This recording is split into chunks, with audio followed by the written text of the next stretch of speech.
Smile, John. Good evening. It's Wednesday, August 6th. Wednesday already. Yeah, it's Wednesday, August 6th, 2025, and we're in Studio 6F tonight. And it's my pleasure and my distinct honor to be speaking with a true World War II frontline infantry vet, Mr. John J. Jeckovich. How are you doing, Mr. Jeckovich? Very good, very good. You're looking well. Yeah. You're looking chipper. I like your new gray outfit. It's very becoming on you. Makes you look 15 years younger. Oh, geez. Yeah. Boy. Mr. Jeckovich, by the way, was born in 1925, back when gasoline was 7 cents a gallon. Beautiful houses were a couple $1,000. And brand new automobiles, $500. And now we're knocking on the door in 2025, and Mr. Jeckovich is knocking on the door of 100, right? Yeah, yeah. 100 years old.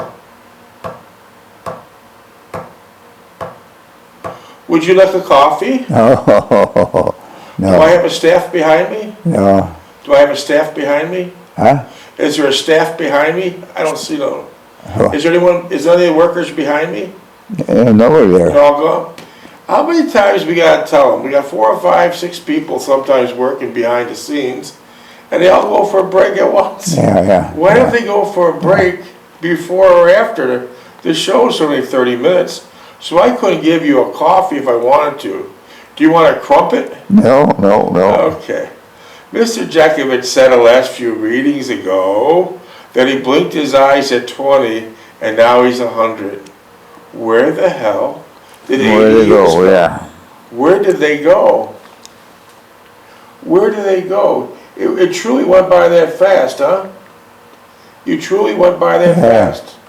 Yeah, so listen, boys and girls, it's a short dance around the sun, so enjoy every single day to the fullest. Truly, it goes by so fast. Listen to Mr. Jeckovich, what he had to say about it. I got lots of text messages, and I also have a lot of reading to do. We're reading Mr. Jeckovich's book titled Their Mother's Sons. How many pages is that? 849. Beautiful, big, beautiful book. I know he didn't use Google. I know he didn't use a laptop. How'd you do it? Yellow pages. Long pad of legal pads, yeah. And how many pads? Were there hundreds of pads? Pardon? Hundreds of pads did you write? Yeah. Wow. It's amazing. Even Nancy texted the other day, how does Mr. Jeckovich remember the dates, the names, the middle initials? It's just almost amazing. For example, what's your dog tag number? 42965. I'll be damned. Huh. Who was your first girlfriend? Yeah, Irene Jeckovich. I can't remember him from yesterday. This guy remembers him from 80, 90 years ago. Holy cow. But like he said, it's a short dance around the sun. Enjoy every day, because you're just visiting this planet. You're just visiting. So life is very, very strange. You arrive here with nothing. You spend your whole life chasing everything. I want a big bank account. I want a fancy car. I want jewelry. I want a big, beautiful house. And yet, still, you will leave with nothing, right? Yeah. But make damn sure your soul gains more than your hands. Make sure your soul gains more than your hands, right? Right. Because you've never seen a hearse pulling a U-Haul trailer. It doesn't work that way. So enjoy every day, but do it right. Do it right. Where has your great-granddaughter Amber been? She's in California. Yeah, Mr. Jeckovich's great-granddaughter is a real gem. Her name is Amber Nicole Jeckovich. She's a full-time missionary, and she literally travels the world all over chasing the next wave. A Bible in one hand and a surfboard in the other. Yeah. So do you miss her? Oh, yeah. We'll try to talk to her tonight and see when she's coming back in. Tomorrow, she said. Oh, tomorrow, I just heard. Yeah. Isn't that gonna be beautiful? She's gonna come in tomorrow. But she's so refreshing, a young girl in her 20s. She can roll out of bed and her feet are in the sand. But they're always chasing the wave. You enjoy her company, right? Yeah, yeah. This She's girl real should good. be in She's real tomorrow. good. She makes you laugh, huh? Yeah. You and her do a few videos. Oh, by the way, if you want to see a few of her Amber's short reels, they're only like, I think 15 or 20 seconds, with Mr. Jeckovich, are very nice. Just Google Amber, A-M-B-E-R, Jeckovich, and you should come see some of her reels. She's a fine young lady, a fine girl. It's so refreshing. So, how are you feeling today? I'm good. You're looking well. You're looking well. I want to take this stuff off my face, but, Not going to happen. huh? Not going to happen. Huh? We're not going to do that. We'll talk about it after the film. No, you don't need that. Yeah, they want me to do something. I want to go back to gross. Yeah. Let her go. Yeah. We'll talk about it after the filming stop. We have 30 minutes here. So we have, we're at the crossroads now. We have to text messages, or you want me to read a couple pages of your book? Want me to read a couple pages of your book? Yeah, let's read a couple. Would you like to do the reading tonight? No, go ahead. Okay. All right. Oh, by the way, Mr. Jeckovich reads 3 newspapers every morning with no glasses of any type. Mr. Jeckovich could shake your hand. He can knock you down to the ground. It's so powerful. 100-year-old World War II combat vet, frontline imagery. This man was shot in the shoulder by a sniper. He was beat up. He was stabbed. Trench foot, frostbite, and you still have shrapnel in your body. Did I miss anything? Yeah. Did I miss any injuries? No. Did I get them all? What Yeah, about the hip? Jen, get my uniform. Show my father. Okay. Okay. Did you? Oh, you got a uniform. Yeah, I don't know who brought it in. I could tell you, a family from Waterlit, New York. They had it in the closet for 80 years, and they heard you couldn't locate yours. They sent it to you. Yeah. It's a beautiful World War II uniform, exactly like you used to have. So it's beautiful. All these people send you all these little tokens. This is a nice uniform. Yeah, it's a beautiful uniform, and it's your size. Maybe this week you could wear it while we record. Yeah. It'd be so nice to see you in that uniform. And let's just talk about when you went in, got drafted. You're 181 pounds. Why? You were 181 pounds when you got drafted. How much do you weigh now? 151. So you lost 30 pounds. So it's interesting. Once you get older, you get heavier. Not this guy. He's trim and fit. So that uniform will fit loosely on you, which is nice. It's so much better than fitting tight. It's so much better. Take a look at this uniform. Yeah. Look at this. Hand to Mr. Jeckovich. I will, let me pull out a little bit here. Huh? What? I'm gonna zoom out a little bit. There we go. I have to zoom out a little bit. Look at that. That's beautiful. That's exactly what you wore. Hold it up, Mr. Jeckovich. That's exactly what you wore in World War II. Yeah. This week sometime, let's wear it for the, Huh? this week, let's try it on this week and try to use it for some of the studio time. That's exactly what you had, right? Yeah. Beautiful, pants and all. Pants and all came from a nice family. Yeah, there's the pants. From Yeah. Waterlit, New York. You wanna put it on now? No. How about just the jacket? Huh? You wanna try the jacket? No, we'll take another time for We'll it. do it another time. We'll do it another time when we don't waste studio time. But look at that, 75th, right there. It says Yeah, 75th. 75th. Yeah. Right there. That's beautiful, Mr. Jeckovich.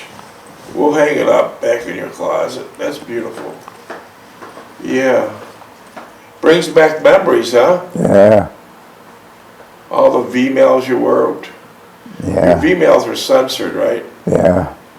Jeez. All blacked out. All blacked out.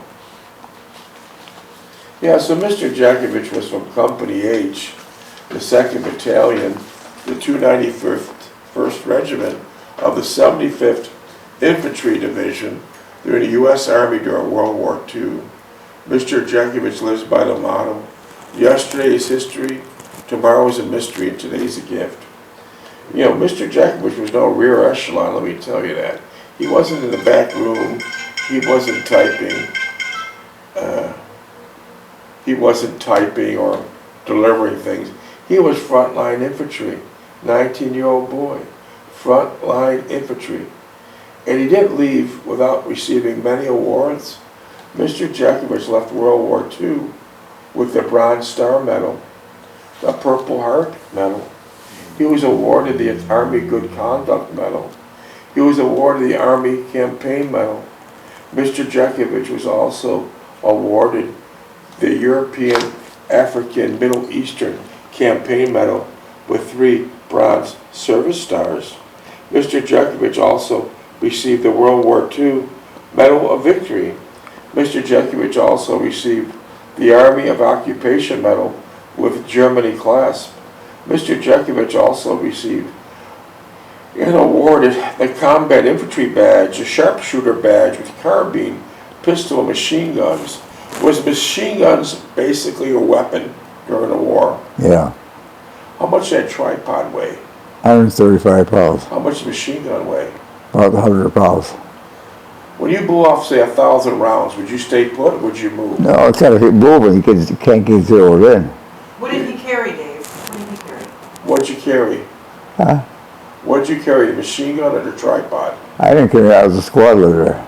So you had someone carry the machine gun Yeah, and carry the tripod and a lot of ammo bearers. yeah. And so you were the squad leader, they would carry it, and then they'd set it up for you and your trigger. I find the positions. Yeah. Sometimes he had to carry it though. Wow. And Mr. Jeckovich is also awarded the Marksman Badge with rifle bar, and finally awarded the Service Lapel Button with World War II. When you were operating this heavy-duty machine gun, how was it cooled? Air freeze. So the weather was so cold, it was the coldest winter record, by the way, at the Battle of the Bulge. You had to cool the weapon with water and antifreeze. Yeah, If you didn't, the barrel would get so hot, yeah, red hot. yeah. What happened when one of your buddies grabbed it? He burned his hand How bad? right down to the bone. Was he out? Oh, he's gone. Yeah. He's gone, he's gone. Wow. You probably shot 1 million rounds during World War II, but I have to ask you, you went in as a teenage boy. Prior to going into the Army, did you own a weapon? No, Did you ever shoot a weapon? no, How about when you left World War II? Did you own a weapon? no, Did you ever shoot a weapon? no. So you're telling me the last time your index finger pulled a weapon, pulled the trigger of a machine gun or carbine or .45 pistol Or was in World War II? Yeah, I'll be damned. I'll be damned. It's only 1945. So we're talking about 80 years ago. yeah, You have no interest. yeah. No, You have no interest in carrying a pistol now? no, no. Did your father have guns? No, my father, he never hunted. Did your mother have a pistol in the house? No, How about any of your brothers? Did they have weapons? no, I don't think so, no. Did your brothers? Stevie had pistols and things in his one room. He never shot them, I just put them all over the walls. So they use them for decoration. Yeah, yeah. I'll be damned. I'll be damned. So do you have any interest right now of having a weapon? No. Wow. That's amazing. Well, Mr. Jeckovich's mind is like a library. He had many businesses, and he worked at Kimberly-Clark for 35 years. And he wrote this book. It's the big, beautiful book. And how many pages? 849. 849. Wow. And I get dozens of questions a day. How much is this book and where can I buy it? No, it's not for sale. No, no, no. It'll never be for sale. It's not about money. Mr. Jeckovich is okay in that department. The book was wrote for one reason and one reason only. They give the younger generation a roadmap to have a more simpler and a more wholesome life. A more simpler and more wholesome life. And there's example after example after example in that book. And how do you get the book if it's not for sale? Well, we have over 600 YouTubes out there. We started from page 1 and we took it to 849, and now we're the second time around and we're on chapter 9 at page 222. Like, you could ask Mr. Jeckovich any questions. I said, his mind is like a library. Let's see, you want to ask him a question about marriage? Give us an 69 example. years. How many years you been married? 69. Yeah. Mr. Jeckovich, there was over 90,000 divorces in Florida alone last year. What's the cause? Money. Yeah. Money, money, money. That's the problem. These young people, poor husbands and wife, they're working so hard. There's not enough coming in. They each have 2 jobs. There's not enough coming in to pay the rent, to pay the mortgage. The kids keep the kids in school, to pay this tax, that tax, every fucking tax you can think of. They don't have enough. So me and Jeckovich, Mr. Jeckovich, last month we were talking about ideas, how you can become entrepreneurs. Mr. Jeckovich, we had some ideas about a laundromat. Yeah. Construction business, wallpapering business. Yeah. But I think it gets down to this. We don't know the answer what business for you, but we do know, husband and wife as a team, if you find a business that you enjoy doing, and you'd be surprised, once you start making a little bit of money, and then this business might be your future. You can keep on just duplicating and duplicating and duplicating. You sure can. That was duplex tire and wash. Mr. Jeckovich had duplex jar and wash. How'd you do with that? Good. How was the customers? Very good. They were poor, but they were very, very considerate. Yeah.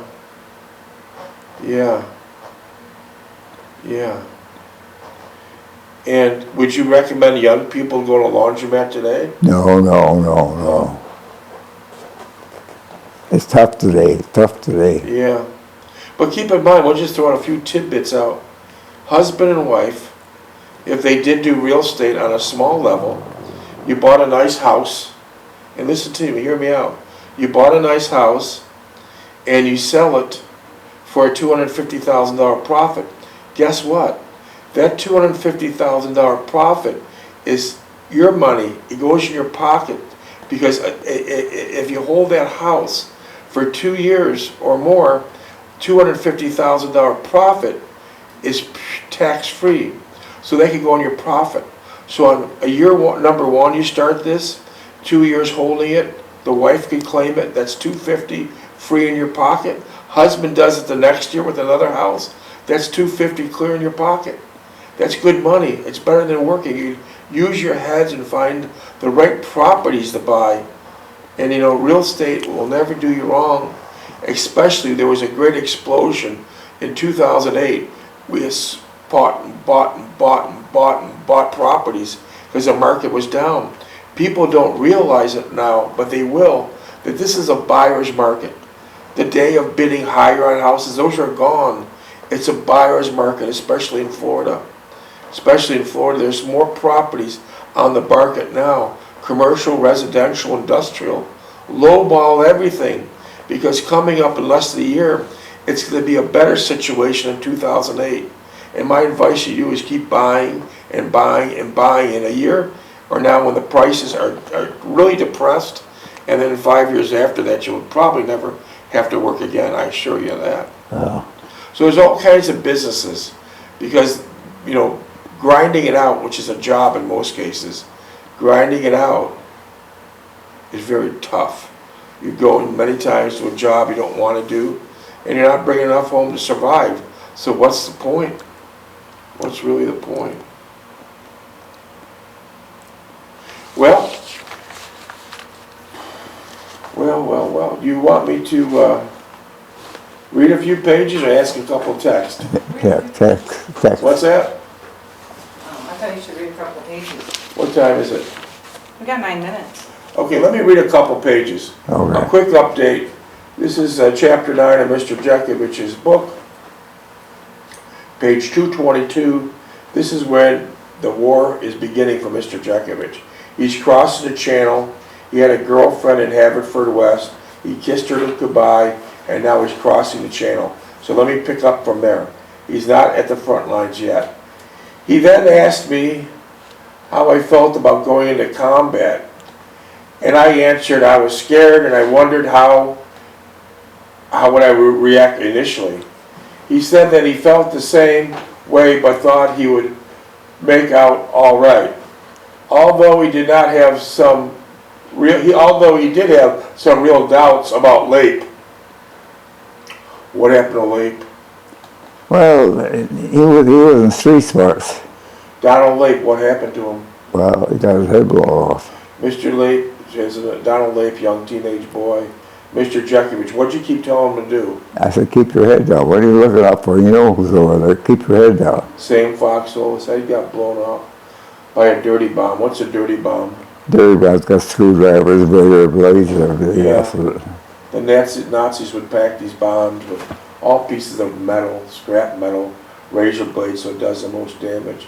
Mr. Jeckovich told Lape, his 19-year-old buddy, stay down, stay down. He did it, the bomb caught him and blew off his head. Only thing hanging was his glasses from his ear. To this very day, Mr. Jeckovich is loaded with shrapnel from that bomb. Shrapnel from that bomb. He can't even get on a plane at an airport without checking in. What do you have to do at the airport? Show my paper. Because the metal detectors go off, right? Okay. Even toying with the idea of putting him into the motor pool. So before they put Lape to the front line, they were thinking about sticking him in the motor pool. Yeah. Yeah. That's where he wound up. Yeah. Of course, that brought up Post, who was perfectly ideal in his present position. Fink went on to confide in me, and there was no line of communication between him and squad leader and the company commander, Captain Droulard. How was Droulard? Yeah, he was poor commander. Poor. Did he make it to the war? I don't know. You know, he described him in direct conversations as a bit aloof, uninterested, and not aware of what was really going on in the company. That just described your average DMV clerk. Yeah. That just describes your I told him about my experience at Fort Sam Houston, and we could both see much similarity between those incidents. The fact we did not have a platoon leader also made it difficult and did not help improve the lines of communication. Also, Sergeant Rubert. How was Sergeant Rubert? He's old. He's old. Good guy? Yeah. Did he make it? No, they kept him behind. He didn't come over with us. Was no great help. So you're telling me most of these commanders you had all this training for months, when it got time to get in the front line, there were nowheres to be found. Yeah. Nowheres to be found. That sounds right. His age and physical prowess were totally against him in staying in the line company. We could not understand the Army's rationale for keeping him here. Fink reiterated that I should keep a close eye on Lape when we got over there, since neither one of us wanted to be responsible for anything happening to him. But Lape, unfortunately, got his head blown off. Sad. I agreed, stating that it seemed unfair that we both placed in this difficult situation, but we both accepted it. 5.5. He nodded in agreement and said this was the whole business of war was unfair and unjustified, and war a lot of pain and misery. Yeah, you're right. Who hates war most? The guys in the frontline infantry. They hate war the most. As he turned to leave, he smiled and said, for me to have an enjoyable time tonight, and that we would monitor my movements as usual. I thanked him and turned back regarding my paperback. That night at Jean's, we all listened to the BBC. What's the BBC? British Broadcasting. Is that what you listened to? Yeah. That was England. That was, I was struck with the heightened intensity of the bombing raids over Germany. So now more Spitfires are going. Oh, yeah. Bombing the hell out of them. Yeah. Brought it down to rubble. Yeah. I was no military strategist, but it seemed that there would be something in the works, another big offensive perhaps. You're damn right, it was called the Battle of Balls was coming. I discussed this avenue of thought with Mr. Young, and he could see the logic and merit in my perception. As far as we concerned, it could not come too soon, and merit in my perception. As far as we were concerned, it could not come too soon. 4 minutes. Of course I felt a little different about the situation because I would be playing a more active role in its initiation. Naturally, I did not convey these thoughts, nor did I think Mr. Young appreciated my full concern as it affected me directly. Mrs. Young had a batch of sweet rolls and tarts. How was her sweet rolls? What? How was Mrs. Young's sweet rolls? You said Mrs. Young gave you sweet rolls. Oh, they were good. Yeah, Really good. Yeah. And we all sat around there with our tea. Was it hot tea or iced tea? Hot tea. Okay. Discussing the war, the day's events, and the upcoming holidays. Christmas in Christmas in England and Wales was the biggest holiday of the year, although it was not celebrated as we knew it back in the States. It was looked forward to by both young and old. It was some more traditional and old-fashioned time worn Christmas, the largest area, gift giving, and separate sections. So back in the United States, they didn't know how good they had it. Yeah. Never took a bomb. Yeah, Never seen rock. they're still good. They're still good. Never had it misery, no misery at all. Yeah. They were seeing one another for a period of a year or so until he called up. Unfortunately, she received word through his family that he was shot down over Germany. Stand by. I need a little assistance here. Stand by. We jump pages. Okay. I got it. Elaborate decorations in either town, streets, or individual dwellings. Hang this in the closet. Okay, I will. So you're telling me Haverfordwest, Christmas was a big thing, but they did not have any decorations or did not celebrate like they did in the United States. Yeah. Yeah, it was like low key. Okay.